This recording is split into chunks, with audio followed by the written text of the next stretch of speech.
فرمایا والذین آمنوا وعملوا الصالحات، جنت میں کون جائے گا؟ فرمایا جو ایمان لائے اور نیک اعمال کیے۔ ایمان سے وہ ایمان جو معتبر ایمان ہے، جس میں اللہ پر ایمان، اللہ کی کتابوں پر ایمان، اللہ کے فرشتوں پر ایمان اور تمام پیغمبروں پر ایمان، تقدیر پر ایمان، یہ ساری چیزیں۔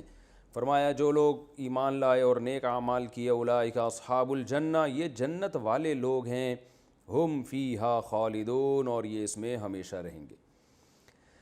تو یہ تو رکوع تھا، رکوع نمبر 9۔ اس رکوع میں ہمیں بہت سارے اسباق ملتے ہیں، میں نمبر وار بیان کر دیتا ہوں۔ پہلا یہ رکوع شروع ہوا کہ اللہ تعالیٰ نے گائے کے ذبح کرنے کا حکم دیا اور گائے کے گوشت کو مردے پہ مارا گیا، وہ زندہ ہو کے بتا رہا ہے۔ اس میں ایک سبق تو ہمیں یہ ملتا ہے کہ آپ جب کسی قوم کی اصلاح کرنا چاہتے ہیں تو صرف زبانی تبلیغ کافی نہیں ہے، پریکٹیکلی اس کو عمل کروانا ضروری ہے۔ جیسے بنی اسرائیل کے دل میں بعض مفسرین کہتے ہیں نا گائے کی اور بچھڑے کی محبت بیٹھ گئی تھی، تو صرف اتنا کافی نہیں ہے کہ ان کو یہ بتایا جائے کہ یہ غلط ہے، بلکہ گائے پریکٹیکلی ذبح کروائی گئی ہے۔ تو کسی معاشرے کی اصلاح کے لیے عمل کروانا پڑتا ہے۔ میں لوگوں کو اکثر کہتا ہوں بارات کا کھانا نہیں ہے اسلام میں، لیکن لوگ مانتے نہیں ہیں۔ جب تک آپ خود عمل نہ کر کے دکھائیں اور لوگوں کو بتائیں بھائی ایسے بھی ہوتا ہے، تو اس وقت تک لوگ نہیں آتے۔ جیسے نبی صلی اللہ علیہ وسلم کو اللہ نے حکم دیا کہ آپ حضرت زینب سے نکاح کریں گے، بلکہ اللہ نے آپ کا نکاح آسمانوں پہ کرا دیا۔ تو کیوں؟ حضرت زینب طلاق یافتہ تھیں زید ابن حارثہ کی، زید ابن حارثہ نبی کے منہ بولے بیٹے تھے۔ آپ صلی اللہ علیہ وسلم طلاق کے بعد نکاح چاہتے تھے، مگر آپ کو یہ خوف تھا کہ عرب کہیں گے کہ منہ بولے بیٹے کی بیوی تو منہ بولی بہو ہوتی ہے، بہو سے نکاح تو نہیں ہوتا۔ تو اللہ نے فرمایا کہ آپ کو یہ نکاح کرنا پڑے گا تاکہ عرب کے دل سے یہ چیز نکل جائے کہ منہ بولا بیٹا حقیقی بیٹا نہیں ہوتا، وہ حقیقی کی طرح سمجھ رہے ہیں اس کو، تو وہ نہیں ہوتا۔ تو شریعت میں کسی کو بہن بنانے سے بہن نہیں بن جاتی، بہو بنانے سے بہو نہیں بن جاتی، جو شرعی حکام چینج نہیں ہوتے۔ تو عمل کروایا گیا آپ صلی اللہ علیہ وسلم سے۔ اس کی اور بہت ساری ہمیں مثالیں ملتی ہیں۔ تو اس سے پہلا نقطہ تو ہمیں یہ پتہ چلتا ہے۔ دوسرا نقطہ ہمیں اللہ کی قدرت، کہ دیکھیں کیسا عجیب کام ہے کہ گائے کا گوشت مردے پہ مارا جا رہا ہے، مردہ اٹھ کے خود بتا رہا ہے کہ میرا قاتل یہ ہے۔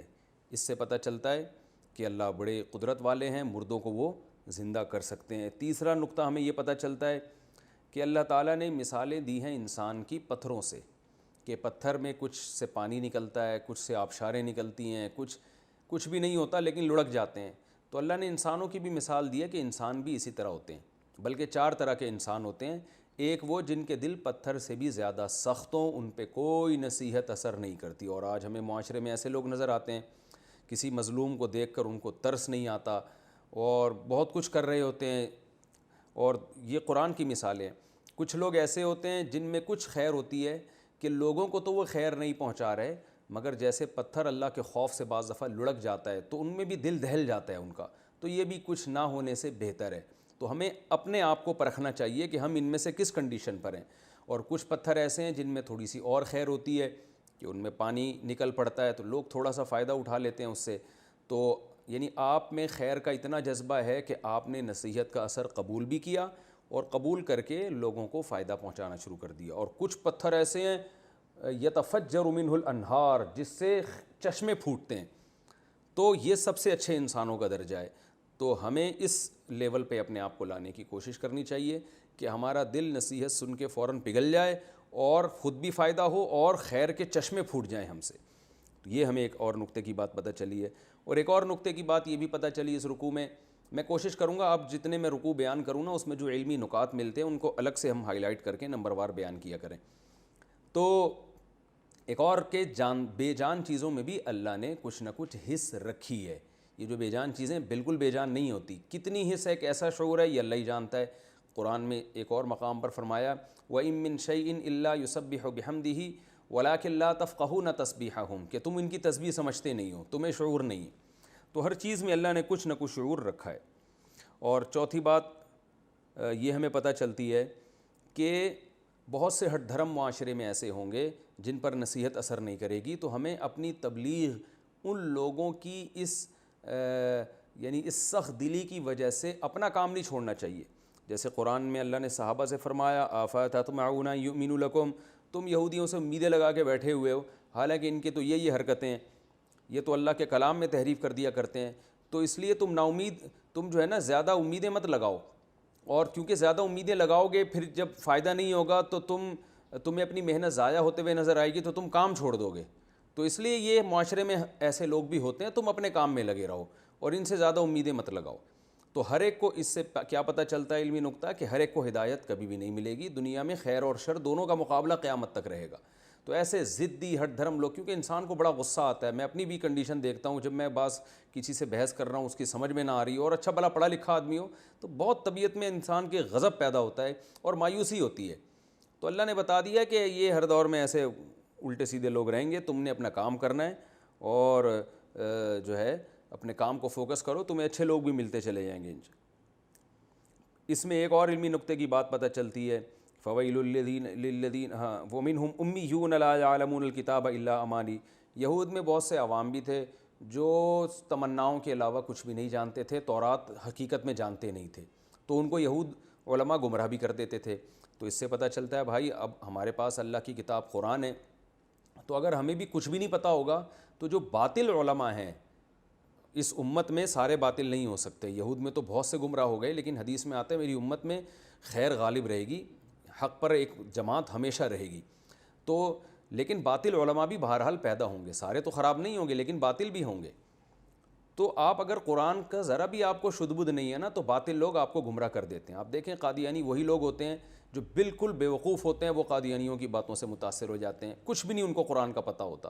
اور بھی بہت سارے معاملات میں جو حدیث کے منکر بن جاتے ہیں, یہ وہی لوگ بنتے ہیں جن کو قرآن و سنت کا کچھ پتہ ہی نہیں ہوتا, وہ پھر پرویزی بن جاتے ہیں, منکرین حدیث بن جاتے ہیں. تو میں دیکھتا ہوں عوام میں جو شعور سے بالکل عاری ہے نا, جس کو قرآن کی الف بے بھی نہیں پتہ, وہ گمراہ ہو جاتے ہیں. تو اس لیے کچھ نہ کچھ قرآن کا علم سیکھنا چاہیے تاکہ لوگ گمراہ نہ کر سکیں آپ کو. اور اللہ نے جو اللہ کی کتاب میں تحریف کرتے ہیں ان کی بھی برائی بیان کی, کہ چاہے وہ لفظی تحریف ہو یا آیتوں میں تحریف ہو. آج بھی آپ کو بہت سے اسکالرز ملیں گے جو قرآن کی آیتوں کو توڑ موڑ کے پیش کرتے ہیں. آپ کے سامنے ہی ہیں, بہت سارے لوگ ہیں یوٹیوب پہ, ٹیلی ویژن پہ, اور کتابیں بھی لکھ رہے ہیں, کہاں کی کہاں لگا دیتے ہیں آیت اٹھا کے, جو جس آیت کے لیے جس مقصد کے لیے نازل نہیں ہوتی ترجمے تک غلط کر رہے ہوتے ہیں. میں نے تو پکڑے بھی ہیں, بیانات میں بھی تذکرہ کیا ہے. تو اللہ نے ان کے لیے فرمایا ان کے لیے تباہی ہے کہ یہ اللہ کی آیات میں تحریف کرتے ہیں. اور ایک اور آخری علمی نقطے کی بات ہمیں یہ پتہ چلتی ہے اس رکوع میں, یہود اس ذام میں تھے کہ ہم ہمیشہ جنت میں جائیں گے کیونکہ ہم یہودیوں کی اولاد میں پیدا ہوئے ہیں. تو اللہ نے فرما دیا کہ یہ نہیں ہے, اصل ہے اعمال اور ایمان اور اعمال صالحہ. تو ہم مسلمانوں میں سے بھی اگر کوئی یہ سمجھتا ہے کہ شناختی کارڈ میں میرے نام کے ساتھ مسلم ہے لہذا میں بالآخر جنت میں جاؤں گا چاہے سزا کھانے کے بعد جاؤں, تو یہ خوش فہمی ہے.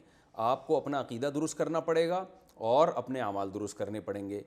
عقیدہ وہ جو قرآن و سنت نے بیان کیا ہے, اگر آپ اس عقیدے پہ نہیں ہیں 100 دفعہ آپ شناختی کارڈ میں اپنے آپ کو مسلم لکھیں, آپ کے نام کے ساتھ لمبے لمبے دامت برکاتہم یا مد ظلہ العالیہ اور کچھ بھی لگا دو, رضی اللہ عنہ لگا دو, آپ جنت میں نہیں جاؤ گے.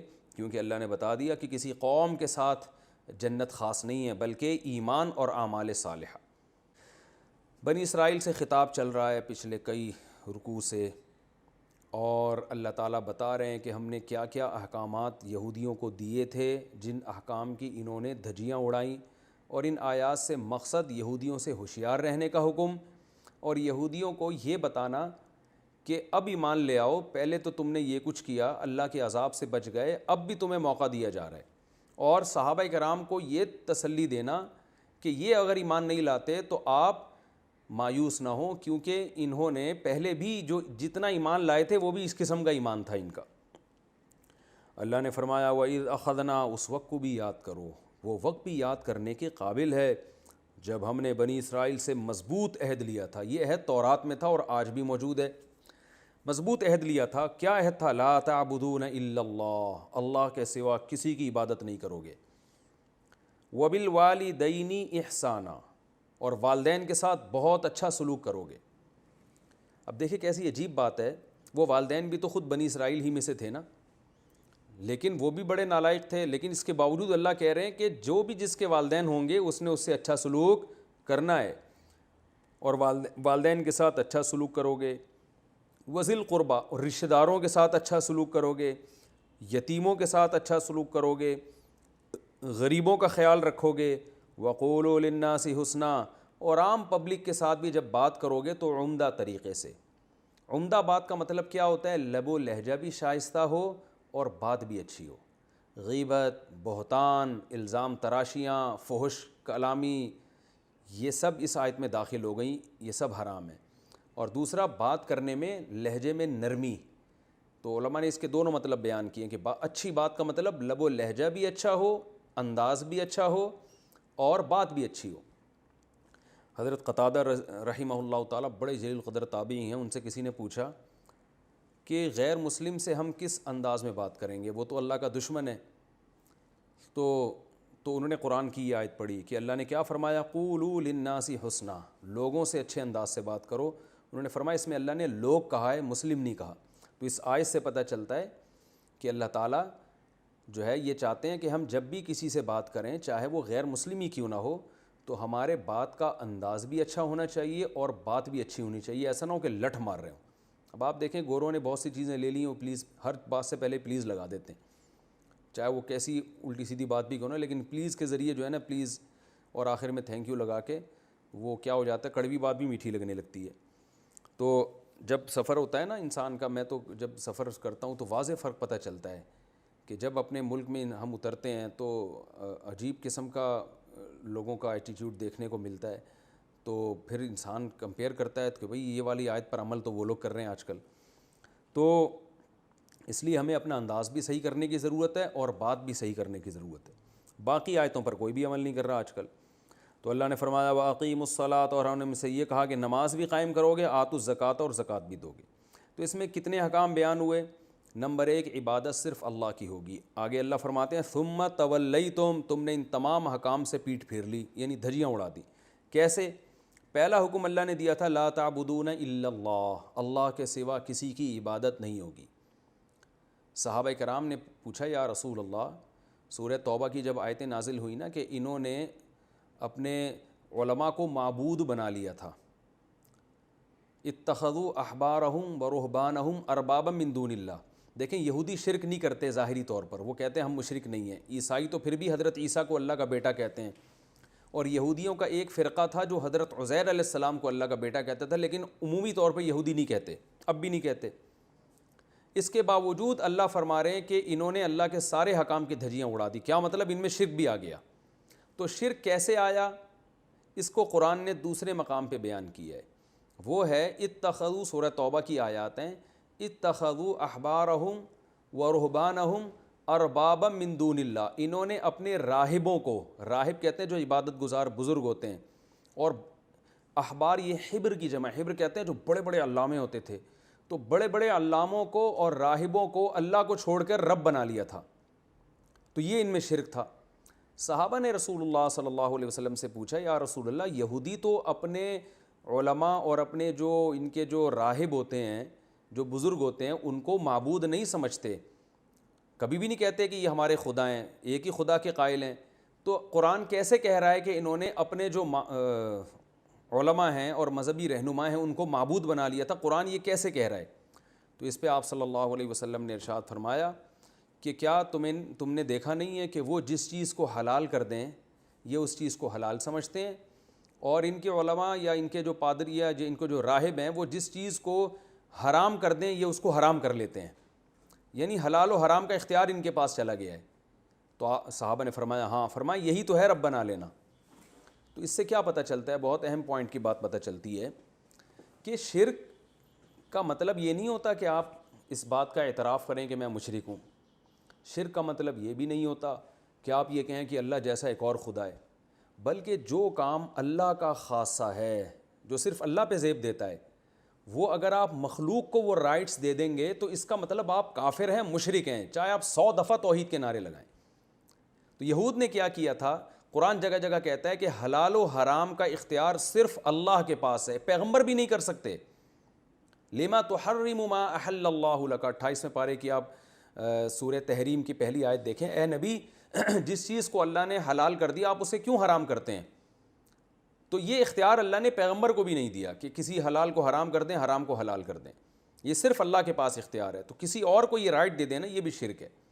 اچھا، اس پہ جو ہے نا ہمارے ہاں بعض حضرات قرآن کی اس آیت کو غلط لے کے جاتے ہیں اور وہ یہ کہتے ہیں کہ یہ لوگ جو ابو حنیفہ یا امام شافعی یا امام احمد ابن حنبل یا امام مالک کے جو فالوورز ہیں وہ بھی اسی آیت میں داخل ہیں، کیونکہ یہ لوگ بھی امام ابو حنیفہ کسی چیز کو جائز کہہ دیں تو یہ جائز سمجھتے ہیں، وہ کسی چیز کو ناجائز کہہ دیں تو یہ ناجائز سمجھتے ہیں۔ شافعی مسلک پر عمل کرنے والے لوگ امام شافعی کو فالو کرتے ہیں معاذ اللہ نبی کو چھوڑ کر، اور امام شافعی نے کہہ دیا یہ جائز ہے تو یہ اس کو جائز سمجھتے ہیں، اور کہہ دیا کہ ناجائز ہے تو یہ اس کو ناجائز، تو انہوں نے بھی ائمہ کو اختیارات دیے ہوئے ہیں۔ یہ اس آیت کی 100% غلط تشریح ہے۔ یاد رکھیں اس آیت کا جو میں نے سورہ توبہ کی آیت پڑھی اور جو حدیث پڑھی ہے اس آیت کا مطلب یہ ہے، اور آج بھی یہودیوں کی کتابوں میں لکھا ہوا ہے کہ یہودیوں نے باقاعدہ یہ رائٹ دیا ہوا تھا علماء کو، اور ان کے علماء نے ہی بتایا تھا کہ یہود علماء اور عیسائی علماء کے پاس یہ حق ہے، رائٹ ہے کہ وہ اللہ کے حرام کو حلال کر سکتے ہیں اور حلال کو حرام بھی کر سکتے ہیں، تو یہ پادری کے پاس رائٹ ہوتا ہے۔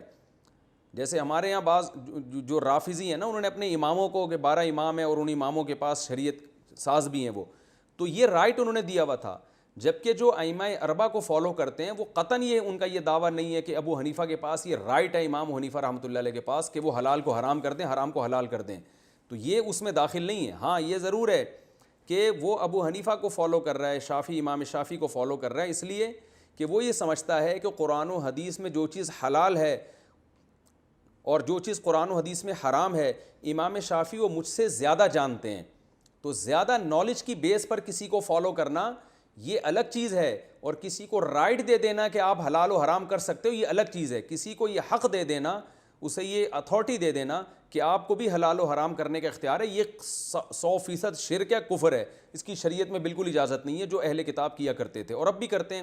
تبھی تو دیکھیں نا ان کے پادریوں نے، عیسائیوں کے پادریوں نے پوری عیسائیت کا بیڑا ہی غرق کر دیا ہے، تبدیلیاں کر کر کے، اور ہم قطعاً یہ نہیں سمجھتے کہ علماء کے پاس یہ رائٹ ہے۔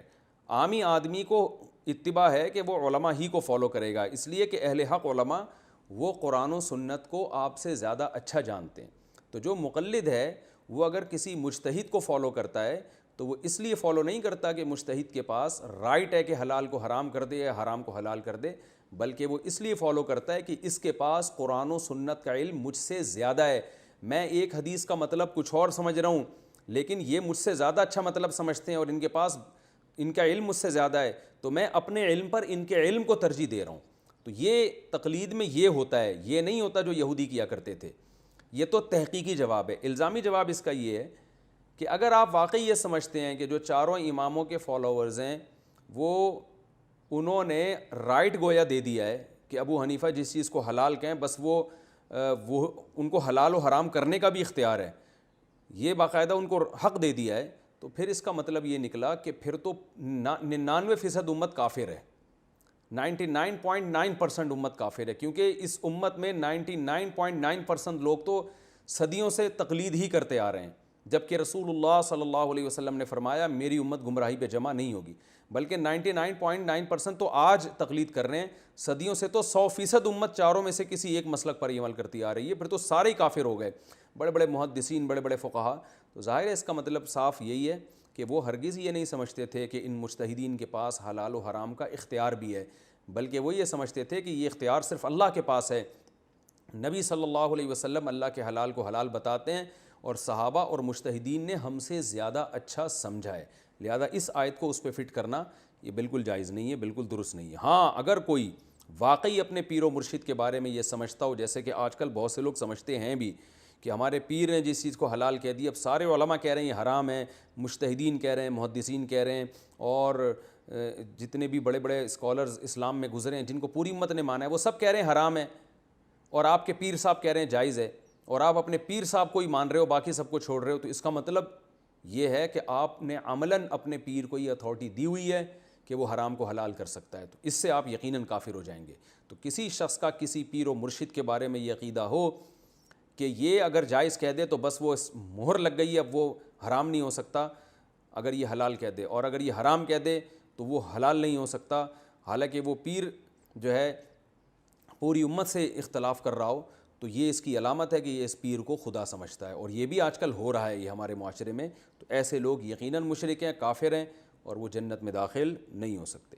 تو اللہ فرماتے ہیں تم نے اعراض کیا، اعراض اس سے بھی کیا کہ شرک شروع کر دیا انہوں نے، والدین کے دوسرا حکم تھا والدین کے ساتھ حسن سلوک، وہ بھی اعراض کیا، اور اتنا اعراض کیا کہ آج آپ دیکھ لو کیا والدین کے ساتھ یہودی حسن سلوک کرتے ہیں، وہ تو اپنے والدین کو اولڈ ہوم میں جمع کرا دیتے ہیں۔ تو اللہ فرماتے ہیں یہ ان کا تورات پر ایمان ہے کہ اپنے ماں باپ کے ساتھ یہ سلوک کر رہے ہیں۔ قرآن نے یہ بھی حکم دیا تھا کہ رشتہ داروں کے ساتھ اچھا سلوک ہو، اس کا بھی حشر دیکھ لیں آپ، آج نظر آتا ہے اپنی آنکھوں سے، یورپ میں، امریکہ میں اور ان غیر مسلم کنٹریز میں رشتہ داری کا لفظ ہی ڈکشنری سے نکلتا چلا جا رہا ہے۔ بہن بھائی کے کیا حقوق ہوتے ہیں، بھانجے بھتیجے کے کیا حقوق ہوتے ہیں، یہ سب معاشرے میں ختم ہوتے چلے گئے ہیں، تو رشتہ داری بھی ختم ہو گئی۔ اسی طرح اللہ نے حکم دیا تھا یتیموں اور غریبوں کے ساتھ اچھا سلوک ہو، وہ بھی معاشرے میں آپ دیکھ لو کہ یتیم اکثر تو بیچارے یتیم ہی پیدا ہو رہے ہیں، ان کو گورنمنٹ پال رہی ہوتی ہے، کوئی کفالت کے لیے تیار نہیں ہوتا۔ تو اللہ فرماتے ہیں سارے حکام کی دھجیاں اڑا دیں۔ وقولوا للناس حسنا، ایک حکم ہے کہ لوگوں سے اچھے انداز سے بات کرنا، وہ بھی ظاہری لب و لہجہ اچھا رہ گیا ہے، باقی حقیقت کیا ہے یہ تو وہی جانتے ہیں جو ان کے ساتھ گھلتے ملتے ہیں۔ اور اللہ نے ایک اور فرمایا کہ یہ تو انسانوں کے حقوق ہیں، اللہ کے حقوق بھی ادا کرنے ہیں۔ وہ کیا ہے؟ نماز قائم کرنی ہے اور زکوٰۃ دینی ہے۔ تو زکوٰۃ اللہ کا حق ہے، اس سے ہمیں پتہ چلتا ہے، حالانکہ دیتے ہم مخلوق کو ہیں لیکن ہے یہ اللہ کا حق۔ تو یہ حقوق تو معاشرے میں ان کے بالکل ہی ختم ہو گئے، زکوٰۃ کا لفظ ان کی ڈکشنری سے نکل چکا ہے، نماز ختم ہو گئی۔ تو اللہ فرماتے ہیں تم نے ان تمام حکام کی دھجیاں اڑائیں سوائے چند لوگوں کے، وَأَنْتُمْ مُعْرِضُونَ، اور تم تو ہو ہی اعراض کرنے والے اللہ کی آیات سے۔ وَإِذْ أَخَذْنَا مِيثَاقَكُمْ لَا تَسْفِكُونَ دِمَاءَكُمْ، اور اس وقت کو یاد کرو جب ہم نے تم سے مضبوط عہد لیا تھا کہ تم ایک دوسرے کا خون نہیں بہاؤ گے۔ اس آیت کا ایک شان نزول ہے۔ اصل میں اللہ نے تورات میں بنی اسرائیل سے یہ بھی عہد لیا تھا، اور یہ سب آیتیں آج بھی موجود ہیں، کہ تم ایک دوسرے کا خون نہیں بہاؤ گے اور ایک دوسرے کو جلا وطنی پہ مجبور نہیں کرو گے، یعنی ایسا سلوک اگلے کے ساتھ نہیں کرو گے کہ وہ شہر چھوڑنے پر مجبور ہو جائے۔ تو یہ دو ایگریمنٹ اللہ تعالیٰ نے ان سے لیے تھے۔ ثم اقررتم، اللہ فرماتے ہیں تم نے اقرار بھی کیا کہ ہاں اللہ تو نے ہم سے ایگریمنٹ لیا ہے، وانتم تشہدون، اور تم اس پر گواہی بھی دیتے ہو۔ یعنی یہ بالکل ایسا ایگریمنٹ ہے جو اتنا واضح ہے کہ اس میں دو رائے نہیں ہو سکتی۔ جیسے کچھ چیزوں کو قرآن بہت اہتمام سے بیان کرتا ہے نا، اس میں مسلمانوں کا اتفاق ہو جاتا ہے، تو گویا یہ بھی بتا رہا ہے قرآن کہ تورات میں یہ ایگریمنٹ اتنے واضح لفظوں میں تھا اور اتنا وضاحت کے ساتھ تھا کہ اس میں یہودیوں کی دو رائے نہیں تھی۔ سب یہودی مانتے تھے کہ ہم پر ایک دوسرے کا ناحق قتل کرنا بھی حرام اور ایک دوسرے کو جلا وطنی پہ مجبور کرنا بھی حرام ہے۔ لیکن ہوا یہ، اب یہ اچھی طرح سمجھیں، جو سیرت پڑھنے والے لوگ ہیں نا ان کے سامنے ان قبائل کا تذکرہ بہت آتا ہے، تو اس لیے جو میں 4 قبیلوں کے نام بتاؤں گا وہ آپ نے یاد کرنے ہیں، تاکہ کبھی بھی آپ سیرت پڑھتے ہیں یا قرآن میں جو بہت سے واقعات ہیں نا ان کا ان قبائل سے بڑا گہرا تعلق رہا ہے، یعنی ان میں ان کا تذکرہ بہت آتا ہے، تو یہ ذہن میں رکھیں۔ انصار کے 2 قبیلے تھے، اوس اور خزرج۔ اوس خزرج یاد کر لیں، ان میں بنو نہیں لگا ہوا، یہ ذہن میں رکھیں، اس سے یاد رہے گا آپ کو۔ اوس اور خزرج، اوس الف سے آتا ہے تو وہ پہلے رکھ لیں، خزرج دوسرے نمبر پہ یاد کر لیں۔ ادھر یہودیوں کے 2 قبیلے تھے، ایک بنو نظیر اور ایک بنو قریظہ۔ بنو نظیر بھی کہتے ہیں، ضاد کے ساتھ ہے، نون ضاد یا اور را، اور بنو قریظہ قاف را یا زوئیں، توئیں کے اوپر نقطہ ہوتا ہے نا، زوا زوئیں یہ والا، بنو قریظہ۔ بنو نظیر ضاد کے ساتھ، نظیر اور قریظہ زوئیں کے ساتھ۔ تو بنو قریظہ کو پہلے نمبر پہ رکھیں، بنو نظیر کو دوسرے نمبر پہ۔ بنو لگا ہوا ہے تو سمجھ لو یہ یہودیوں کے 2 قبیلے ہیں، اس طرح سے آپ کو یاد رکھنے میں آسانی ہوگی۔ اوس خزرج انصار کے قبیلے، بنو قریظہ بنو نظیر یہ یہودیوں کے قبیلے۔ اب یہودیوں کے جو یہ 2 قبیلے تھے، ان میں جو بنو نظیر تھے بنو قریظہ پہلے، بنو نظیر بعد میں رکھیں۔ بنو قریظہ کی دوستی اور معاہدہ تھا اوس کے ساتھ، الف پہلے آتا ہے نا تو اوس، اس سے یاد رکھیں، اور ادھر بنو قریظہ پہلے کر دیں آپ۔ تو بنو قریظہ میں قاف آتا ہے، قاف میں 3 الفاظ ہیں نا، تو اوس میں بھی 3 ہے، اس سے یاد رکھنے میں آسانی ہوگی کہ کس سے کس کا ایگریمنٹ تھا۔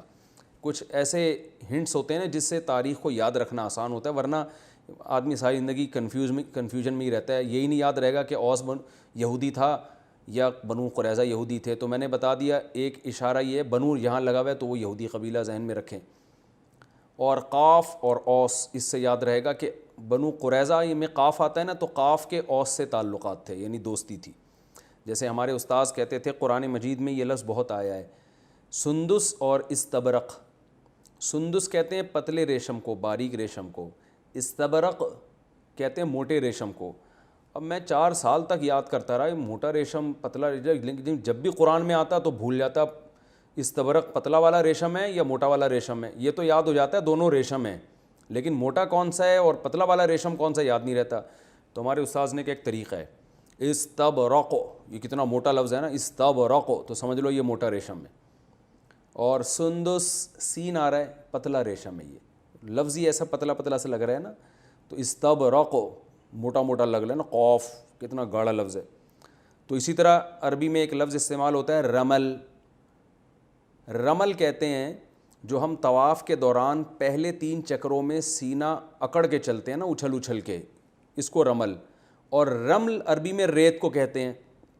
اب اکثر لغت کے طلباء کو، عربی ادب کے طلباء کو یاد نہیں رہتا ریت رمل ہے یعنی میم پہ جزم ہے، اور رمل جو حرکت کر کے ہم چلتے ہیں، تو یہ رمل کون سا ہے اور رمل کون سا ہے، دونوں لفظ گڈ مڈ ہو جاتے ہیں۔ تو اس کا بھی ہمارے استاذ نے بتایا بھائی دیکھو رمل میں ہم سینہ کڑا کے چلتے ہیں اچھل اچھل کے، تو رمل میں میم پہ حرکت ہے، تو حرکت یہ حرکت ہو رہی ہے، اور رمل میں میم پہ سکون ہے، جزم ہے، سکون، ریت آرام سے پڑی ہوئی ہوتی ہے، زیادہ ہل نہیں رہی ہوتی، تو اس سے اس قسم کے اشاروں سے نا ایک جیسے الفاظ کو یاد کرنا آسان ہو جاتا ہے۔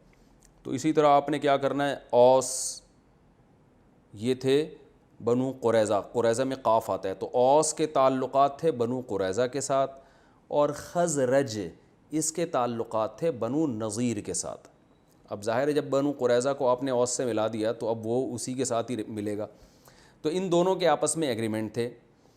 اوس اور خزرج کی لڑائیاں ہوتی تھیں جو انصار کے قبائل تھے، جب اوس اور خزرج کی لڑائی ہوتی تو بنو قریظہ اوس کا ساتھ دیتے، اور اوس جو کہ یہودی بھی نہیں تھے، اہل کتاب بھی نہیں تھے، پھر بھی اوس کا ساتھ دے کے نقصان پہنچاتے اپنی قوم، جو بنو نذیر، وہ تو یہودی تھے نا، بنو نذیر کو نقصان پہنچاتے اور جنگوں میں ان کے قتل کرتے، اور بنو نذیر ساتھ دیتے تھے خزرج کا، اور خزرج کا ساتھ دینے کی وجہ سے مقابلے میں اوس کے ساتھ جو بنو قریظہ کے لوگ آئے ہوئے ہوتے ان کو مارتے تھے، قتل کرتے تھے، یعنی دوسری قوم کا ساتھ دے رہے ہیں اپنی قوم کے خلاف۔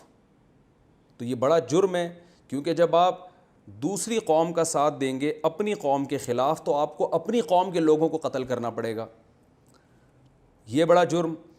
دوسرا جرم کیا ہوتا تھا کہ جب اپنی قوم کے لوگوں کو قتل کرتے تو ظاہر ہے اس میں اپنی قوم کے لوگ گرفتار بھی ہوتے، تو جو گرفتار ہوتے پھر ان کو کہتے کہ اب تم ملک چھوڑ کے چلے جاؤ، یعنی بنو قریظہ کے لوگ گرفتار کرتے بنو نذیر کے لوگوں کو، اور ان کو پھر جلا وطن، جیسے قیدیوں کے ساتھ ہوتا ہے، بعضوں کو قتل کیا جاتا ہے، بعض کو ملک بدر کیا جاتا ہے، تو جلا وطن بھی کر دیتے تھے۔ تو یہ دونوں جرائم تورات میں اللہ نے ان سے معاہدہ لیا تھا کہ اپنی قوم کے ساتھ ایسا حشر نہیں کرو گے، اور یہ جرم بھی ناحق ہوتا تھا، جیسے قرآن میں آتا ہے تظاہرون علیہم بالاسم والعدوان، گناہ اور حد سے تجاوز کے ساتھ تظاہرون علیہم، تم اپنی قوم کے خلاف مدد کرتے تھے دوسری قوم کی، یعنی یہ مدد بھی ناحق ہوتی تھی۔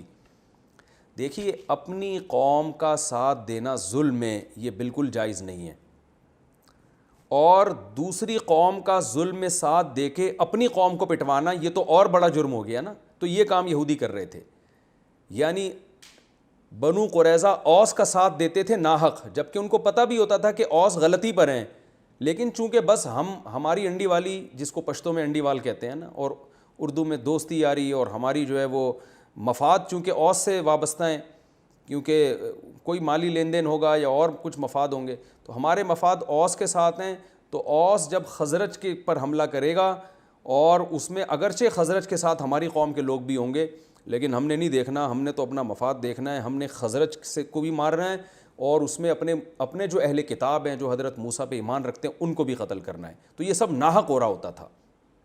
تو وہ لوگ بھی ایسا کرتے تھے، جب ان کا موقع آتا تو وہ حملہ کرتے، ان کو موقع ملتا تو یہ حملہ کرتے۔ تو کیا مطلب، دوسری قوموں کا دست و بازو بن رہے ہیں اپنی قوم کے خلاف، یعنی ایک تو اپنی قوم کے خلاف کوئی جنگ ہو رہی ہو، کوئی پھڈا ہو رہا ہو تو سمجھ میں بھی آتا ہے، دوسری قوم کی چمچہ گیری میں اتنے آگے بڑھ جانا کہ اس چمچہ گیری میں اپنوں کو مارنا شروع کر دینا۔ یوں اس جرم کو آپ 2 لفظوں میں یوں بیان کر سکتے ہیں کہ کسی قوم کے چمچہ گیری میں اور کسی قوم سے مالی مفاد میں اتنا آگے نکل جانا کہ یہ بھی نہیں دیکھنا کہ یہ قوم صحیح لڑ بھی رہی ہے، حق پر ہے بھی کہ نہیں ہے، ایک بات۔ دوسری بات، یہ لڑ بھی ہماری قوم کے خلاف رہی ہے، ہماری قوم کے لوگ بھی اس میں قتل ہو رہے ہیں، تو ان دونوں چیزوں کی پرواہ نہیں، یعنی مفاد پرستی کی یہ انتہا ہے۔ تو اللہ فرماتے ہیں تم اس انتہا کو تھے۔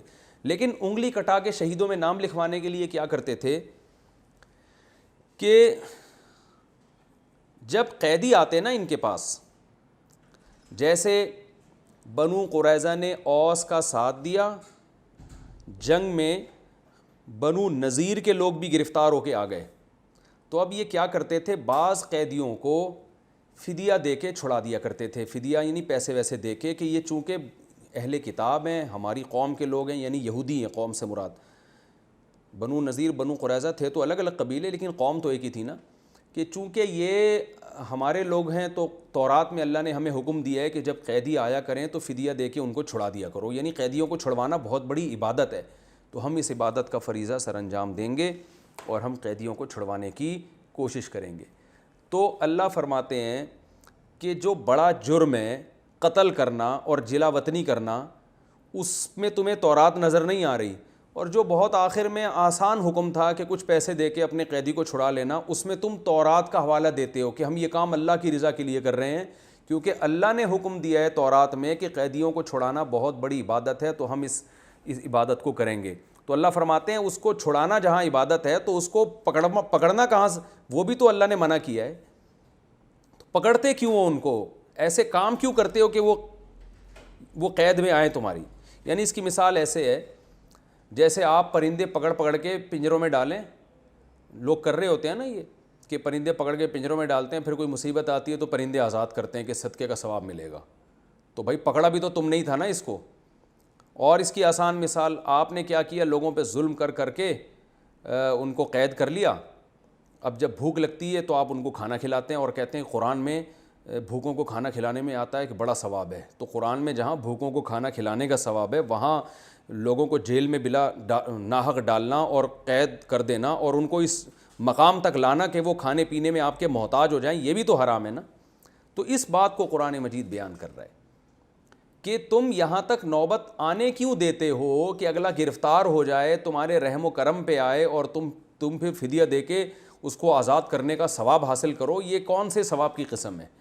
تو اس کو قرآن نے بیان کیا، وَإِذْ أَخَذْنَا مِيثَاقَكُمْ، اس وقت کو یاد کرو جب اللہ نے تم سے عہد لیا، لا تسفکون دماءکم، ایک دوسرے کا خون نہیں بہاؤ گے، ولا تخرجون انفسکم من دیارکم، اپنی جانوں کو، یعنی اپنی قوم کے لوگوں کو قرآن نے اپنے ہی آپ سے تعبیر کیا ہے کہ اپنی قوم ہی کمزور ہوتی ہے نا، اس سے خود بھی کمزور ہو جاؤ گے، تو اپنے آپ کو یعنی اپنی قوم کے لوگوں کو جلا وطنی پہ مجبور نہیں کرو گے، تم نے اقرار بھی کیا، تم اس پر گواہ بھی ہو، ثم انتم ہؤلاء، اللہ فرماتے ہیں پھر تم ہؤلاء یہ ہو، یعنی گویا اللہ بنو نذیر اور بنو قریظہ کی طرف اشارہ کر کے بتا رہے ہیں کہ یہ تمہاری حرکتیں تو آج مدینہ میں تم اپنی آنکھوں سے دیکھ رہے ہو کہ تورات کے حکام کی دھجیاں اڑا رہے ہو، ثم انتم، پھر تم لوگ ہؤلاء ایسے ہو، جو یعنی یہ کوئی تاریخی واقعہ ہم بیان نہیں کر رہے کہ ماضی میں تم نے یہ کیا، اب تم یہ کر رہے ہو، اب تم تورات کی دھجیاں اڑا رہے ہو، کس طریقے سے، تقتلون انفسکم، اپنے جانوں کو یعنی اپنی قوم کے لوگوں کو قتل بھی کرتے ہو۔ تو بنو قریظہ اوس کا ساتھ دے کے بنو نذیر کے لوگوں کو قتل کرتے ہیں، اور بنو نذیر خزرج کا ساتھ دے کے بنو قریظہ کے لوگوں کو قتل کرتے ہیں۔ وَتُخْرِجُونَ فَرِيقًا مِّنْكُم مِّن دِيَارِهِمْ، اور اپنی ہی لوگوں میں سے ایک فریق کو جلا وطنی پر یعنی ان کے شہروں سے نکلنے پر مجبور بھی کرتے ہو جنگ کے ذریعے، تظاہرون علیہم، اور اپنی ہی ان قوم کے لوگوں کے خلاف مدد کرتے ہو، بالاسمی، گناہ کے ساتھ، والعدوان، اور حد سے تجاوز کے ساتھ، یعنی اس ظلم کرنے میں تمہارے پاس کوئی دلیل نہیں ہے، ناحق دوسری قوموں کا ساتھ دیتے ہو اپنی قوموں کے خلاف، لیکن آخر میں ایک کام ایسا کرتے ہو جس سے اپنا مسلمان ہونا یعنی اپنا یہودی ہونا ثابت کرتے ہو، وہ کیا ہے، وَإِن يَأْتُوكُمْ أُسَارَىٰ، اگر تمہارے پاس قیدی گرفتار ہو کے آ جائیں تو فادوہم، تو فدیہ دے کے ان کو چھڑواتے ہو. وَهُوَ مُحَرَّمٌ عَلَيْكُمْ إِخْرَاجُهُمْ، حالانکہ ان کا اخراج، ان کو جلا وطنی پہ مجبور کرنا، ان کو اس حالت تک لے کر آنا، یہ بھی تو تم پر حرام تھا نا. میں نے جو مثال دی ہے اس سے یہ آیت سمجھ میں آئے گی کہ آپ ایک کسی شخص کو قید کر کے ناحق جیل میں ڈال دیتے ہیں اور پھر جناب اس کو کھانا کھلا کے یا اس کو چھڑوانے کی کوشش کر رہے ہیں کہ تھوڑے سے پیسے دے کے اس کو چھوڑ دو، اور کوشش کو یہ کہہ رہے ہیں کہ دیکھو میں کتنا نیک آدمی ہوں. تو یہ کیا بات ہے کہ آپ نے اس کو یہاں تک لائے کیوں؟ تو اللہ فرماتے ہیں کہ اپنا مسلمان ہونا تم اس طرح سے ثابت کرتے ہو، یعنی یہودی ہونا، کہ قیدیوں کو فدیہ دے کے چھڑوانے کی کوشش کرتے ہو، حالانکہ تم پر ان کا اخراج، یعنی یہ عمل کہ جلا وطنی پر مجبور کرنا اور یہ جو حالات ہوئے قتل و غارت، یہ سب کچھ تم پر حرام تھا. تو یہ کیا بات ہے؟ افتؤمنون ببعض الکتاب، کیا تم کتاب کے کچھ حصے پر ایمان رکھتے ہو، وتکفرون ببعض، اور کچھ حصے کا انکار کرتے ہو. یعنی تورات کی وہ آیتیں جس میں یہ آتا ہے کہ قیدیوں کو چھڑوانا بہت بڑی عبادت ہے، ان آیتوں پر تم عمل سے یہ ثابت کر رہے ہو کہ تمہارا صرف ان آیتوں پر ایمان ہے، اور وہ آیتیں جن میں ان کو قید کرنا یا جلا وطنی پر مجبور کرنا، اس عمل کو حرام قرار دیا گیا ہے، ان آیتوں کا تم کیا کر رہے ہو؟ انکار. تو اللہ فرماتے ہیں فما جزاء من یفعل ذلک منکم، بتاؤ تم میں سے جو شخص یہ کام کرے، یعنی آدھی تورات پر ایمان رکھے اور آدھی پر ایمان نہ رکھے، تو اس کا بدلہ کیا ہونا چاہیے؟ الا خزی فی الحیات الدنیا، سوائے دنیا میں ذلت کے. یعنی یہ تو منافقت ہے نا، کہ تورات سے اپنا رشتہ بھی ختم نہیں کر رہے کیونکہ تمہیں بہت سارے مفاد تورات سے وابستہ ہیں. اہل کتاب جب کہلاتے ہو تو بہت سارے تمہیں فائدے حاصل ہوتے ہیں، تم پڑھے لکھے کہلاتے ہو، تم پیغمبروں پر ایمان والے کہلاتے ہو، تو اس کے لیے جو آسان احکام تھے وہ تم نے عمل کر لیے تاکہ لوگ یہ کہیں کہ تم جناب تورات پر عمل کرتے ہو، اور جو مشکل احکام تھے وہ تم نے بالکل چھوڑ دیے. تو بتاؤ ایسے لوگوں کا کیا بدلہ ہونا چاہیے سوائے دنیا میں ذلت کے؟ وَيَوْمَ الْقِيَامَةِ يُرَدُّونَ إِلَىٰ أَشَدِّ الْعَذَابِ، اور قیامت کے دن ان لوگوں کو اس سے بھی زیادہ سخت عذاب میں مبتلا کیا جائے گا. تو دنیا میں ان کو ذلت ملی، وہ یہ کہ مسلمانوں کے جب حملے ہوئے بنو نذیر اور بنو قریظہ پر ان کو شکست ہوئی اور خود جلا وطنی پر مجبور ہوئے سب کے سب، اور آخرت میں اس سے زیادہ سخت عذاب ہے. وَمَا اللَّهُ بِغَافِلٍ عَمَّا تَعْمَلُونَ، اللہ فرماتے ہیں جو کچھ تم کر رہے ہو اللہ کسی عمل سے بھی غافل نہیں ہے.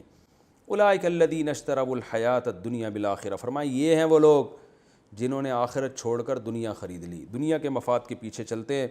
فلا یخفف عنہم العذاب، کیونکہ انہوں نے دنیا بس ان کو چاہیے، آخرت ان کو بالکل بھی نہیں چاہیے، لہذا آخرت ان کو بالکل بھی نہیں ملے گی، اور اس کی صورت یہ ہوگی کہ آخرت میں عذاب ان پر کم نہیں ہوگا، بڑھایا جائے گا. اللہ کہے گا دنیا میں جو مزے اڑانے تھے تم نے اڑا لیے، ولا ہم ینصرون، اور نہ ان کی مدد کی جائے گی.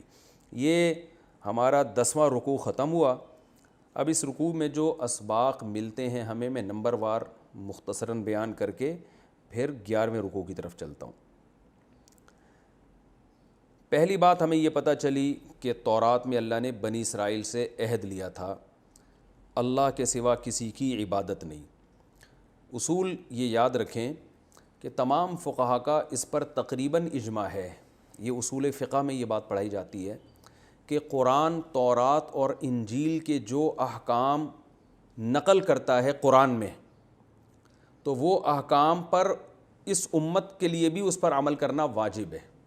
اس کو کہتے ہیں شرائع من قبلنا، ہم سے پہلے جو امتیں گزری ہیں ان کے جو احکام تھے ہم بھی شرعاً ان احکام کے مکلف ہیں. تھوڑی گاڑی اردو استعمال کر رہا ہوں. مطلب یہ ہے کہ اگر تورات اور انجیل میں کوئی حکم ہے اللہ کی طرف سے اور اس کا ہونا ثابت ہو جائے کہ یہ اللہ ہی کی طرف سے تحریف شدہ نہیں ہے، تو فقہا کا اجماع ہے کہ اس امت پر بھی لازم ہے کہ اس پر عمل کرے جب تک کہ اس کے منسوخ ہونے کی ہمارے پاس کوئی دلیل نہ ہو. اگر وہ منسوخ ہونے کی کوئی دلیل نہیں ہے تو چونکہ وہ اللہ کا حکم ہے لہذا اس امت پر بھی اس پر عمل کرنا واجب ہے. اس کی دلیل قرآن مجید میں آتا ہے وَكَتَبْنَا عَلَيْهِمْ فِيهَا، ہم نے بنی اسرائیل پر یہ حکم لازم کیا تھا أَنَّ النَّفْسَ بِالنَّفْسِ، کہ کوئی شخص کسی شخص کو قتل کر دے تو جان کے بدلے میں جان، سزا یہ ہے کہ قاتل کو قتل کیا جائے گا. أَنَّ النَّفْسَ بِالنَّفْسِ وَالْعَيْنَ بِالْعَيْنِ، آنکھ کے بدلے میں آنکھ، کوئی کسی کی آنکھ پھوڑ دینا تو مجرم کی سزا یہ کہ اس کی بھی آنکھ پھوڑی جائے گی. وہ سن بسنی، دانت کے بدلے میں دانت. تو یہ جس کو قصاص کہا جاتا ہے کہ اسلام میں یہی ہے کہ کوئی کسی کو کوئی نقصان پہنچاتا ہے نا تو سزا میں مجرم کو وہی سزا دی جائے گی جو اس نے کیا ہے. تو یہ تورات اور انجیل کا حکم ہے جو قرآن نے بیان کیا ہے کہ ہم نے بنی اسرائیل کو یہ حکم دیا تھا. آگے قرآن میں یہ نہیں ہے کہ یہی حکم ہم مسلمانوں کو بھی دے رہے ہیں، لیکن پوری امت کے فقہا کا اجماع ہے کہ مسلمانوں کا بھی یہی حکم ہے، کیونکہ اللہ نے تورات اور انجیل کا حکم قرآن میں بیان کیا اور پھر اس پہ رد نہیں کیا کہ اب اس امت مسلمہ کو یہ حکم نہیں دیا جا رہا بلکہ یہ چینج کیا جا رہا ہے، کہیں بھی نہیں ہے. تو اس لیے اس آیت سے ہی علماء نے یہ دلیل پکڑی ہے کہ اسلام میں جان کا بدلہ جان بھی ہے، وہ تو دوسری آیت سے بھی ثابت ہے، لیکن آنکھ کے بدلے میں آنکھ بھی ہے، دانت کے بدلے میں دانت بھی ہے. تو جو پچھلی امتوں کا حکم ایز اٹ از اللہ نقل کریں گے قرآن میں اور اس پہ رد نہیں کریں گے کہ یہ حکم منسوخ ہو گیا، تو وہ ہمارے لیے واجب الاتباع ہے. تو اس سے صاف پتہ چلتا ہے اسی اصول کے روشنی میں کہ قرآن جب حکم دے رہا ہے کہ ہم نے بنی اسرائیل سے یہ ایگریمنٹ لیا تھا اور قرآن اس ایگریمنٹ کو بیان کر کے رد نہیں کر رہا کہ یہ ایگریمنٹ منسوخ ہو گیا ہے، تو اس سے پتہ چلتا ہے کہ یہ حکم ہمارے لیے بھی ہے، تو ہم سے بھی یہ ایگریمنٹ لیا جا رہا ہے. تو اس لیے بہت مضبوط ایگریمنٹ ہے. پہلا، اللہ کے ساتھ کسی کو شریک نہیں کرنا، اور دوسرا والدین کے ساتھ اچھا سلوک. والدین کے ساتھ حسن سلوک کا قرآن میں جہاں بھی ذکر ہے یہ توحید کے بعد ہے. اس سے صاف پتہ چلتا ہے کہ اللہ کے بعد سب سے بڑا حق والدین کا ہے. رسول کا جو حق ہے وہ تو اللہ ہی کی وجہ سے ہے، اس لیے اللہ کے بعد رسول، وہ تو اس لیے کہ آپ اللہ کے سفیر تھے، اس لیے اس حق کو تو اللہ ہی کے حق میں داخل کیا جاتا ہے. تو مخلوق کے حقوق میں جو سب سے بڑا حق ہے جن سے ہمارا واسطہ پڑتا رہتا ہے وہ والدین ہیں، اور پھر اس کے بعد رشتہ دار ہیں. تو یہ ایگریمنٹ کو آج غیر مسلموں نے اڑا دیا. اب دیکھیں غیر مسلموں کے اچھا سلوک تو وہ کرتے ہیں لیکن اس میں رشتہ دار اور غیر رشتہ دار کا فرق نہیں کرتے، جبکہ اسلام چونکہ فیملی سسٹم کا قائل ہے، خاندانی نظام کو مضبوط دیکھنا چاہتا ہے، اس لیے قرآن میں جگہ جگہ ہے وَأُولُو الْأَرْحَامِ بَعْضُهُمْ أَوْلَىٰ بِبَعْضٍ کہ رشتہ داروں کا حق دوسروں کی نسبت زیادہ ہے. تو یہ حکم بھی ہے، تو ہمیں اپنے گریبان میں جھانک کے دیکھنا چاہیے کہ ہم رشتہ داروں کو دوسروں پہ ترجیح دیتے ہیں یا نہیں. اور رشتہ داروں سے اچھے سلوک کا حکم قرابت کی وجہ سے ہے، تو جو جتنا قریبی ہوگا اس کا حق اتنا ہی زیادہ ہوگا. اسی طرح معاشرے میں یتیموں کے ساتھ، آپ کے بھائی کا انتقال ہو گیا، اللہ نہ کرے اس کے چھوٹے یتیم بچے ہیں، اس کے ساتھ آپ کو دوسروں کی نسبت اضافی اچھا سلوک کرنا پڑے گا. اور مسکینوں کے ساتھ، غریبوں کے ساتھ دوسروں کی نسبت زیادہ خیال کرنا پڑے گا. آپ کے ریلیٹیوز میں دولت مند بھی ہیں، غریب بھی ہیں، تو غریبوں کی ضرورت کا آپ کو دوسروں کی نسبت زیادہ خیال کرنا پڑے گا. یہ سب احکامات ہیں جو تمام شریعتوں میں اللہ نے دی ہیں.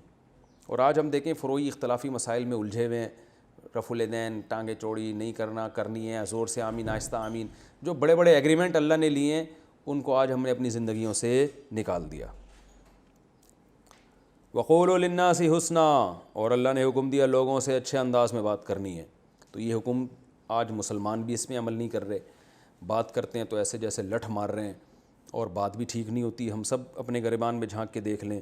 اور اس میں اللہ نے یہ بھی حکم دیا کہ صرف مخلوق کے حقوق نہیں ہے، نماز بھی قائم کرنی ہے، زکوٰۃ بھی دینی ہے. تو صحیح مومن وہی ہوگا جو مخلوق کا بھی حق ادا کرے گا اور اللہ کا بھی حق ادا کرے گا. یہ ایک بات ہمیں پتہ چلی. دوسری بات ہمیں یہ پتہ چلی کہ قتل کرنا تو ویسے بھی بہت بڑا جرم ہے. قرآن میں آتا ہے من قتل نفسا بغیر نفس، جس نے کسی کو ناحق قتل کیا فکأنما قتل الناس جميعا، گویا ساری انسانیت کو قتل کر دیا. اور ایک اور مقام پر آتا ہے کہ کوئی کسی بھی مومن کو قتل کرے گا تو اللہ کا اس پہ بہت بڑا غضب ہوگا. یہ آیتیں ہم انشاءاللہ پڑھیں گے. لیکن یہ پتہ بھی چلتا ہے کہ اپنی قوم کے لوگوں کو ناحق قتل کرنا یہ زیادہ بڑا جرم ہے. وَإِذْ أَخَذْنَا مِيثَاقَكُمْ اس والی آیت سے پتہ چلتا ہے. اور اللہ نے یہودیوں سے یہ عہد لیا تھا کہ اپنی قوم کو جلا وطن بھی نہیں کرو گے، قتل بھی نہیں کرو گے. تو یہ عہد میں نے جو اصول ابھی بیان کیا، اس اصول سے پتہ چلتا ہے کہ یہ عہد ہم سے بھی لیا جا رہا ہے، کیونکہ پچھلی امتوں کا کوئی حکم اللہ جب نقل کریں گے تو ہم بھی اس کے مخاطب ہوں گے. تو ہم جو ریاستی سطح پہ، حکومتی سطح پہ دوسرے ملکوں کا ہم نوا بن کے اپنے لوگوں کو مارنا شروع کر دیتے ہیں، یہ جرم بھی اس آیت میں داخل ہے. اور ہم سے بھی یہ جرائم ہوئے ہیں، اللہ تعالیٰ ہمیں معاف کرے. اور یہ ہماری یعنی ہم سے مراد ہماری قوموں سے بھی یہ جرائم ہوئے ہیں کہ دوسروں کا دستے بازو بن کر اپنے لوگوں کو مروانا اور ان کو جلا وطنی پہ عافیہ صدیقہ دیں گے، جلا وطنی پہ ہی تو مجبور ہے بیچاری۔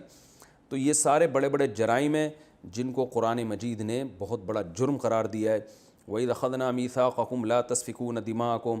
ہاں یاد رکھو، اگر کوئی بین الاقوامی مجرم ہے اور بین الاقوامی مجرم ہونے کی بیس پر اس کو بین الاقوامی عدالت کے حوالے کیا جاتا ہے تو پھر وہ اس آیت میں داخل نہیں ہے، کیونکہ قرآن نے یہاں کہہ دیا تظاہرون علیہم بالاسم والعدوان، اپنی قوم کے خلاف دوسری قوم کی ناحق مدد کرتے ہو، ناحق مدد۔ تو اگر وہ آپ کی قوم میں کوئی مجرم ہے اور واقعی بین الاقوامی مجرم ہے تو پھر ایسے کو سزا دینا یا جس کے ساتھ اس نے زیادتی کی ہے اس کے حوالے کر دینا تو یہ بالکل جائز ہے، چاہے وہ غیر مسلم ہی کیوں نہ ہو، غیر مسلم کے بھی حوالے ایسے موقع پہ کیا جا سکتا ہے، تو یہ اس میں داخل نہیں ہے۔ ناحق مدد کرنا حرام ہے، ناجائز ہے کہ آپ دوسری قوم کا ناحق ساتھ دیں، وہ ظلم پر ہو اور آپ ظلم میں اس کا ساتھ دے کے اپنی قوم کو قتل کرنا شروع کر دیں، یہ اس سے بھی بڑا جرم ہے۔ ایک اور علمی نقطے کی بات جسے ہم تیسری بات کہہ سکتے ہیں وہ یہ بھی پتہ چلتی ہے کہ اللہ نے کیا فرمایا کہ یہودی کیا کرتے تھے، تورات اور انجیل پر، تورات پر عمل کرنے کے لیے قیدیوں کو فدیہ دے کے چھڑا دیتے تھے اور بڑی بغلیں بجاتے تھے کہ ہم کیا ہیں، دیکھو ہم تورات پر عمل کرتے ہیں۔ تو بڑا جرم کیا کر رہے ہیں کہ گرفتاری پر مجبور کر رہے ہیں، جنگ کر رہے ہیں اپنی قوم کے خلاف۔ تو یاد رکھو اس کا یہ مطلب نہیں ہے کہ آپ اگر اسلام کے مشکل احکام پر عمل نہیں کر سکتے تو آسان پر بھی عمل نہ کریں، یعنی ایسا نہ ہو کہ آپ اس کا یہ مطلب سمجھیں کہ اسلام میں کچھ مشکل احکام ہیں، کچھ آسان احکام ہیں تو ہم آسان پر عمل کرتے ہیں، مشکل پر نہیں کرتے تو ہم بھی اسی وعید میں داخل ہوں گے۔ نہ، یہ مطلب نہیں ہے۔ آیت کا مطلب یہ ہے کہ مشکل حکم کو چھوڑ دینا اور آسان پر صرف اس نیت سے عمل کرنا تاکہ لوگ ہمیں دیندار سمجھیں اور یہ سمجھیں کہ ہم قرآن پر، سنت پر عمل کرتے ہیں اور ہمارا معاشرے میں ایک مقام رہے دکھانے کے لیے، اس نیت سے مشکل حکم کو چھوڑ کے آسان پر عمل کرنا یہ منافقت ہے کہ آپ اپنا اسلام سے اتنا رشتہ رکھیں کہ لوگ آپ کو عزت دیں، آپ کی ریسپیکٹ کریں اور آپ کو روحانی پیشوا سمجھیں، دم درود کرواتے رہیں آپ سے، جیسے کہ جاہل پیر کرتے ہیں۔ نمازوں کی یہ پابندی نہیں کرتے جاہل پیر، خواتین سے یہ پردہ نہیں کرتے، درود شریف کی کثرت آپ کو بعض میں نظر آئے گی، یہ شو کرنے کے لیے کہ ہم عشق رسول میں مبتلا ہیں۔ اور درود شریف ہم اس لیے پڑھتے ہیں کہ نبی نے درود شریف کا حکم دیا، تو نبی نے یہ بھی تو حکم دیا ہے کہ پردہ کرو، خواتین جو بے پردہ تمہارے سامنے آ کے صبح شام بیٹھتی ہیں غلط ہے، نبی نے یہ بھی تو حکم دیا کہ جماعت سے نماز پڑھو۔ تو یہ وہ لوگ ہیں جو عشق رسول کو کیش کراتے ہیں دنیاوی مفاد میں، تو یہ لوگ اس آیت کا پورا مصداق ہیں۔ جاہل روحانی پیر آپ نے دیکھے ہوں گے نا کہ شریعت کے جتنے بھی احکام ہیں جن پہ چلنے میں ان کو مشکل ہوتی ہے وہ عمل نہیں کرتے، لیکن اگر بالکل ہی شریعت کو چھوڑ دیں تو لوگ کہیں گے یار یہ تو ان میں تو عشق رسول ہی نہیں ہے، یہ تو قرآن سے محبت ہی نہیں کرتے۔ تو کچھ 2-4 احکام کو انہوں نے پکڑا ہوا ہے جو قرآن ہی کے حکم ہے، لیکن اس پکڑنے کا مقصد اللہ کو راضی کرنا نہیں ہے، اس پکڑنے کا مقصد یہ ہے کہ لوگ یہ سمجھیں کہ ہم عاشق رسول ہیں، لوگ یہ سمجھیں کہ ہم قرآن کے فالوورز میں سے ہیں، تاکہ ہماری ایک جو ہے نا مقام رہے لوگوں میں۔ تو یہودی یہ کام کیا کرتے تھے کہ اپنی قوم کے خلاف لڑ بھی رہے ہیں، قتل بھی کر رہے ہیں، گرفتاریوں پر مجبور بھی کر رہے ہیں، لیکن یہ شو کرنے کے لیے کہ ہم ہیں یہودی، ہم تورات کے سچے عاشق ہیں، چلو بھائی پیسے دے کے قیدیوں کی جان چھڑاؤ، کیونکہ تورات میں آتا ہے کہ قیدیوں کو رہائی دلانا بہت بڑی عبادت ہے۔ تو اس جذبے سے جو مشکل احکام چھوڑے گا، آسان اعمال کرے گا، اس جذبے اور اس فاسد نیت کے ساتھ، وہ اس آیت میں داخل ہے کہ اللہ فرماتے ہیں ایسے لوگوں کے لیے کہ اصل سزا یہ کہ دنیا میں بھی ذلیل ہوں اور آخرت میں اس سے بھی بڑا سخت عذاب ہو۔ تو اس لیے ہمیں اس عمل سے بچنا چاہیے۔ اللہ تعالیٰ نے ان آیتوں میں، اس رکوع میں ہمیں بتایا کہ میں نے بار بار بتایا تھا ان آیت کا اصل منظر کیا ہے کہ یہودی اہل کتاب تھے، ایمان نہیں لاتے تھے، تو صحابہ کو اس سے بہت تکلیف ہوتی تھی کہ یہ پڑھے لکھے لوگ ہیں، تورات میں اللہ نے نشانیاں بیان کی ہیں، تو ان کو ایمان لانا چاہیے۔ اس کی میں ایک ایسی مثال دیتا ہوں کہ آج اگر حضرت عیسیٰ علیہ السلام نازل ہو جائیں تو حضرت عیسیٰ علیہ السلام کے نزول پر ایمان مسلمانوں کا ہے نا، اور بخاری مسلم کی صحیح حدیثیں ہیں، قرآن میں بھی ہے کہ وہ آسمانوں پہ ہیں، اور ان کی علامتیں بھی ہیں کہ کہاں نازل ہوں گے اور ان نازل ہونے سے پہلے کیا کیا واقعات دنیا میں رونما ہوں گے، امام مہدی آ چکے ہوں گے، تو یہ سب چیزیں تو مسلمانوں کو پتہ ہے نا۔ اب حضرت عیسیٰ علیہ السلام نازل ہوں اور وہ یہ دعویٰ کریں کہ میں عیسیٰ ابن مریم ہوں، اور عیسائی اور یہودی وہ سب سے پہلے، یا جو ہندو ہیں یا دوسرے لوگ ہیں، وہ ان کے معجزات دیکھنا شروع کر دیں، تو وہ سب سے پہلے وہ حضرت عیسیٰ سے پوچھیں گے کہ آپ کے سچے ہونے کی کیا علامت ہے؟ حضرت عیسیٰ کیا فرمائیں گے؟ بھائی جو مسلمانوں کے نبی ہیں انہوں نے مجھے پہلے میری بشارتیں دے دی تھیں. تو ساری دنیا پھر مسلمانوں کی طرف دیکھے گی نا کہ یہ ایمان لاتے ہیں کہ نہیں لے کر آتے. اگر یہی ایمان نہیں لے کر آ رہے، یہ ان کتابوں کو چھپا دیں، ان حدیثوں کو چھپا دیں، تو پھر نتیجہ کیا نکلے گا کہ یہ حضرت عیسیٰ پر ایمان لانے کی راہ میں رکاوٹ بن جائیں گے سب سے بڑی. یہ ان حدیثوں کو اگر چھپا دیں اور ان آیتوں کو اور ان نشانیوں کو چھپا دیں، تو اس سے حضرت عیسیٰ علیہ السلام کو کس قدر تکلیف ہوگی. یہ میں ایک مثال دے رہا ہوں، حقیقت میں ایسا ہوگا نہیں. جب نازل ہوں گے تو حدیث میں پتہ چلتا ہے کہ یہ امت ان پر ایمان لائے گی، ان کو تسلیم کرے گی. لیکن اگر نہ کرے تو پھر کتنی تکلیف ہوگی نا. وہ بار بار مطالبہ کریں گے، بھائی تمہاری بخاری میں، تمہاری مسلم میں میری علامتیں لکھی ہیں تو لوگوں کو بتاؤ نا. تو یہی حال رسول اللہ صلی اللہ علیہ وسلم کے ساتھ یہودیوں نے کیا. سب سے زیادہ نبی صلی اللہ علیہ وسلم کی علامتیں تو حضرت عیسیٰ نے، حضرت موسیٰ نے بیان کی ہیں تورات میں اور انجیل میں. تو ایمان نہیں لے کر آتے تو مسلمانوں کو تکلیف ہوتی. تو اللہ نے فرمایا کہ آپ غم نہ کریں، ان کی حرکتیں پہلے سے ہی ایسی ہیں. صحیح ہے نا. یہ ان کی حرکت، انہوں نے اپنے پیغمبروں کو نہیں معاف کیا، اور یہ اتنے ڈھیٹ ہیں، یہ تو انتظار میں لگے ہوئے تھے کہ کوئی کتاب آئے. تو جو ایسے ڈھیٹ لوگ ہوتے ہیں وہ اگر گواہی آپ کے حق میں نہ دیں تو پھر ان سے غمزدہ انسان کو نہیں ہونا چاہیے. ہاں یہودی میں بہت سے ایمان بھی لے کر آئے اور قرآن نے ان کی تعریف بھی کی ہے، اور عیسائیوں میں تو بہت زیادہ لے کر آئے. تو یہیں سے اس کا اللہ نے تذکرہ کیا، وَلَقَدْ آتَيْنَا مُوسَى الْكِتَابَ، تحقیق ہم نے موسیٰ کو بھی کتاب دی، وَقَفَّيْنَا مِن بَعْدِهِ بِالرُّسُلِ، اور ان کے بعد پے در پہ بہت سارے پیغمبروں کو ہم لے کر آئے. وَآتَيْنَا عِيسَى ابْنَ مَرْيَمَ الْبَيِّنَاتِ، اور بالآخر آخر میں کون آئے بنی اسرائیل میں؟ عیسیٰ ابن مریم، واضح دلائل کے ساتھ. وَأَيَّدْنَاهُ بِرُوحِ الْقُدُسِ، اور مقدس روح یعنی جبریل کے ذریعے ہم نے ان کو طاقت بھی دی. یعنی پیغمبر بھی طاقتور، ان کی دعوت بھی طاقتور، ان کا مشن بھی زبردست، اور مشن کو غالب کرنے کے لیے تمام اختیارات بھی اللہ نے ان کو دیے. اس کے باوجود اللہ فرماتے ہیں یہودیوں کی حرکتیں دیکھو، جو اس وقت موجود تھے ان کی حرکتیں کیا تھیں. روح القدس سے کیسے اللہ نے تقویت دی کہ جبریل علیہ السلام آپ کے ہر وقت ساتھ رہا کرتے تھے، اور دل میں آپ کو یہودیوں کی جو اس وقت آپ کا انکار کر رہے تھے نا، اس سے جو آپ کو غم ہوتا تھا تو آپ کو تسلی دیتے تھے، آپ کی تائید کرتے تھے، آپ کی حفاظت بھی انہوں نے کی. جب یہودیوں نے اپنے خیال کے مطابق آپ کو سولی پہ لٹکایا تو حضرت جبریل فرشتوں کے ساتھ آپ کو اوپر لے گئے. تو اس سے یہ بھی پتہ چلتا ہے کہ اللہ تعالیٰ فرشتوں کے ذریعے بھی انسان کو قوت دیتے ہیں. اور علماء نے اس سے استدلال کیا ہے، اور قرآن و سنت سے یہ بھی پتہ چلتا ہے کہ بعض دفعہ اچھی بات انسان کرتا ہے تو حضرت جبریل کی طرف سے دل میں الہام بھی ہوتا ہے.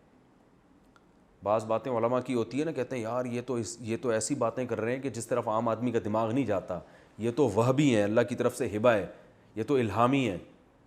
تو ایسا ہوتا ہے بعض دفعہ. جیسے حضرت حسان ابن ثابت رضی اللہ تعالی عنہ جب شاعری کرتے نا نبی کی شان میں، تو آپ صلی اللہ علیہ وسلم فرماتے پڑھو وہ جبریل معک، جبریل تمہارے ساتھ ہیں. یعنی تم دل میں جو ہے نا تمہارے مضامین کون ڈالے گا؟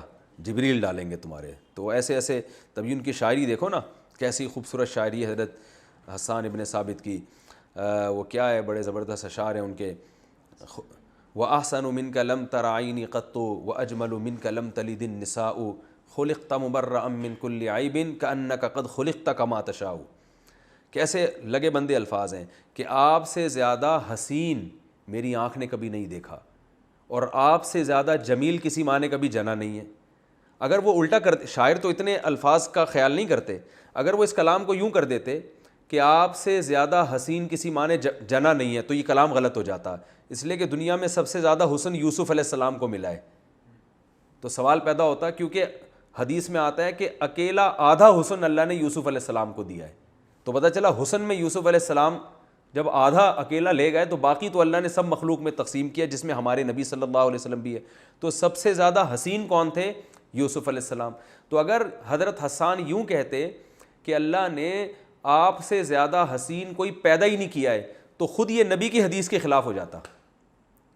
تو ان کے الفاظ کیا ہیں؟ احسن منک لم تر عینی قط، آپ سے زیادہ حسین میری آنکھ نے نہیں دیکھا. لیکن جہاں جمال کی بات آئی تو جمال حسن سے اوپر کی چیز ہوتی ہے. اجمل منک لم تلد النساء، آپ سے زیادہ جمال کسی عورت نے پیدا کیا ہی نہیں ہے. یہ بالکل ٹھیک ہے، حسن میں سب سے آگے حضرت یوسف تھے، مگر جمال سب سے زیادہ رسول اللہ صلی اللہ علیہ وسلم کا تھا. حسن اور جمال میں کیا فرق ہے میں بیانات میں بتا چکا ہوں کئی بار. اور خلقت مبرأ من کل عیب، آپ کو پیدا کیا گیا ہے ہر عیب سے پاک، یعنی وہ عیب جو انسانوں میں عیب سمجھے جاتے ہیں. اور ایسا بہترین اللہ نے آپ کو بنایا ہے کأنک قد خلقت کما تشاء، گویا کہ ایسا لگتا ہے آپ کو دیکھ کے کہ آپ کو ایسے بنایا گیا ہے جیسے آپ نے چاہا. یعنی گویا اللہ نے آپ سے پوچھ کے آپ کو بنایا ہے کہ آپ کی آنکھیں کیسی بنائی جائیں، آپ کے بال کیسے بنائے جائیں. تو آپ خود سوچو کہ اگر کسی سے پوچھ کے اس کو بنایا جائے تو وہ کتنا حسین بنے گا نا. اور تخلیق میں صرف باڈی شامل نہیں ہے، اوصاف بھی. اب مجھ سے اگر اللہ مجھے پوچھ کے بناتے کہ بتا تو کنجوس بننا چاہتا ہے یا سخی، تو میں کیا کہتا؟ سخی. اللہ پوچھتے کتنی سخاوت ڈالوں، تو میں اللہ سے کیا کہتا ہے؟ اللہ ساری دنیا کی جتنی سخاوت ہے نا وہ سب ایک پلڑے میں اور اس کے برابر میرے اندر ڈال دے سخاوت. تو سارے اچھے اچھے اخلاق اپنی مرضی سے ڈلواتے نا. تو ایسا ہے نہیں کہ اللہ نے نبی کو نبی کی مرضی سے بنایا ہے، ایسا ہے نہیں، بلکہ اللہ نے اپنی مرضی سے بنایا ہے. تبھی حضرت حسان یہ نہیں کہہ رہے کہ حقیقت میں اللہ نے آپ سے پوچھ کے بنایا ہے. وہ کہہ رہے ہیں آپ کو دیکھ کے لگتا ایسا ہے، لگتا ایسا ہے، حقیقت تو نہیں ہے لیکن لگتا ایسا ہے. گویا اللہ نے آپ کو ایسا بنایا جیسا آپ نے چاہا، گویا آپ سے پوچھ کے. تو یہ بتاؤ یہ وہابی کلام ہے یا نہیں ہے؟ یعنی انسانی دماغ ایسے خوبصورت شاعری کی طرف کہاں، اور الفاظ بھی کتنے آسان ہیں اس کے. تو علماء کے بیانات میں بعض دفعہ ایسی پوائنٹ کی باتیں آ جاتی ہیں کہ انسانی عقل حیران ہو جاتی ہے. تو وَأَيَّدْنَاهُ بِرُوحِ الْقُدُسِ، ہم نے عیسیٰ کو روح قدس یعنی جبریل کے ذریعے طاقت بھی بخشی.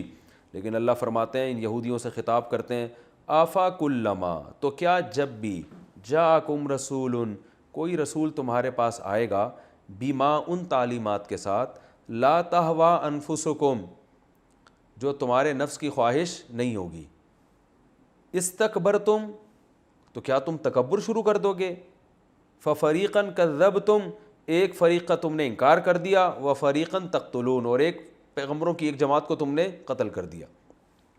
یعنی حضرت موسیٰ اور ان کے بعد اتنے پیغمبر، اور پھر آخر میں سب سے اعلیٰ پیغمبر بنی اسرائیل میں عیسیٰ ابن مریم. لیکن تمہاری عادت کیا تھی کہ جب بھی کوئی پیغمبر تمہارے پاس آ رہا ہے، تمہاری خواہشات کی باتیں کر رہا ہے، تو پھر تو تم مان رہے ہو. جہاں تمہاری خواہشات سے اس کی تعلیمات پیغمبر کی ٹکرا رہی ہیں، تم نے ان کا انکار کرنا شروع کر دیا. یہی حال کس کے ساتھ کر رہے ہو؟ محمد صلی اللہ علیہ وسلم کے ساتھ. کیونکہ وہ جو تعلیم دے رہے ہیں وہ تمہاری خواہشات کے خلاف ہیں. ان میں سب سے بڑی خواہش تمہاری کیا ہے؟ کہ سرداری، اور کہ ہم مقتدی ہیں. تو یہ سرداری تمہاری چھوٹ رہی ہے. تو اللہ فرماتے ہیں ہمیشہ ایسے کرتے ہو، یعنی اب تو ایسا نہ کرو، تم ہمیشہ ایسا کرتے رہے ہو.